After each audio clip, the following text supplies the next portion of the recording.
आखिर ये कहां लिखा है संविधान में कि किसी मुस्लिम बाहुल्य क्षेत्र में हिंदू शोभा यात्रा नहीं निकल सकती?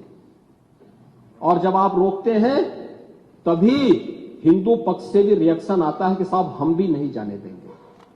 भाई मुझे आश्चर्य होता है इन बातों को लेकर के कि मस्जिद के सामने से नहीं निकलने देंगे। क्यों नहीं निकलने देंगे? ये सड़क क्या किसी की है क्या? ये सार्वजनिक मार्ग है, कैसे आप रोक सकते हैं? परंपरागत बहराइच में भी एक परंपरागत जुलूस था, परंपरागत जुलूस था, वही मैं कह रहा हूं, परंपरागत जुलूस था। और उसी परंपरागत जुलूस को आगे बढ़ाने के लिए सारे कार्यक्रम संपन्न हुए थे, आगे भी संपन्न होंगे।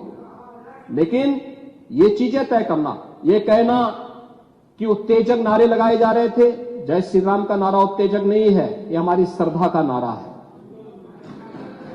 हमारी आस्था का प्रतीक है।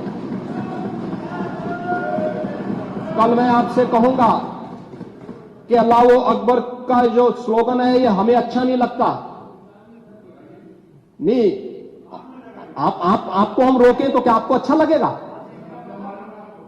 नहीं आपको नहीं, मुझे मतलब होने की आवश्यकता ही नहीं, मुझे आवश्यकता ही नहीं इसकी, नहीं मुझे इसकी आवश्यकता ही नहीं है, मुझे इसकी आवश्यकता ही नहीं, क्योंकि मेरी तो विरासत इतनी लंबी चौड़ी है, इतनी प्राचीन है कि मैं उस परंपरा को ही लेकर के चले जाऊं। मैं जय श्री राम का नारा, हर हर महादेव का नारा और राधे राधे राधे राधे के संबोधन से ही अपना पूरा जीवन काट सकता हूं। मुझे किसी और स्लोगन की आवश्यकता ही नहीं है, मुझे कोई अन्य नारे की आवश्यकता ही नहीं है, कोई अन्य संबोधन की आवश्यकता नहीं।